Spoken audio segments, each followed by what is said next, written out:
Shutdown यहाँ पर हो गया, चक्कर यहाँ पर डिबेट को रोक दिया गया था। फिलहाल मैं यहाँ पर आगे बढ़ता हूँ, शेयर रुक करता हूँ यहाँ पर आरिफ हबीब का समाजवादी पार्टी से। अरे भाई क्या बोलेंगे ऑपरेशन सिंदूर, देश का मान सम्मान, और साथ ही साथ हमने ये भी देखा है कि आज हर भारतीय के चेहरे पे खुशी है, जो बदला लिया है उसका एक अभिमान है, और साथ साथ ये भी गर्व है कि हम घर में घुस कर मार सकते हैं। आरिफ हबीब जी जी गौरव भाई, सबसे पहले तो मैं सभी को बधाई दूंगा, और विशेष रूप से भारत की सेना और उन दो महिलाओं का, बहादुर महिलाओं का, जिसमें व्योमिका सिंह जी हैं और सूफिया कुरैशी जी हैं। इन दो महिलाओं को भी मैं सैल्यूट करता हूं कि इन लोगों ने भारत का सर पूरे विश्व में ऊंचा किया, और निश्चित रूप से इस दिन का इंतजार सभी भारतीय को था। और आज वो बदला, जो नृशंस हत्या हमारे नागरिकों की आतंकियों ने की थी, उसका बदला इस ऑपरेशन के जरिए लिया है, जिससे पूरा विश्व में भारत का सम्मान बढ़ा है और भारत की ताकत बढ़ी है। भारत के लोगों को विश्वास हुआ है कि हमारी सेना हमको कहीं से भी, हमारे किसी भी कोने को असुरक्षित नहीं होने देगी। सेना के ऊपर जो विश्वास पहले था वो और भी बढ़ गया है लोगों का इस ऑपरेशन के बाद। वहीं मुझे इस बात की भी खुशी है कि भारत की सेना ने युद्ध धर्म का भी पालन किया।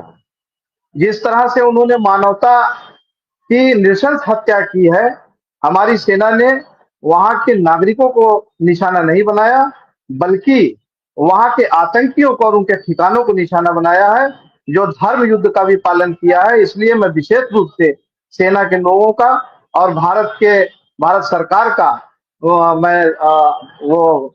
भारत सरकार को भी बधाई देना चाहता हूँ, सेना के लोगों को भी बधाई देना चाहता हूँ कि युद्ध धर्म का पालन करते हुए उन्होंने आतंकियों के ठिकानों को निशाना बनाया है। और अब यह भविष्य में पाकिस्तान किसी भी तरह से भारत के एक नागरिक के खिलाफ भी उंगली उठाने की ताकत नहीं रखेगा। इस ऑपरेशन ने यही संदेश दिया है। मैं एक बार फिर से देशवासियों को बधाई देना चाहता हूं, और जहां तक मुझे जानकारी है कि माननीय प्रधानमंत्री जी सर्वदलीय बैठक बुलाएंगे आगे की कार्रवाई के लिए, और इस कार्रवाई के लिए हमारे राष्ट्रीय अध्यक्ष समाजवादी पार्टी के आदरणीय अखिलेश यादव जी ने आज कॉन्फ्रेंस करके कहा है कि हम लोग पहले भी देश के लिए सरकार के साथ थे और सरकार के साथ हैं, सरकार के साथ रहेंगे। जो भी सुझाव हो सकेगा इन आतंकियों के खिलाफ कड़ी से कड़ी कार्रवाई करने के लिए हम सर्वदलीय बैठक में दें। बहुत बहुत बधाई के साथ मैं आपको और सेना को जय हिंद कहते हुए सम्मान देता हूं।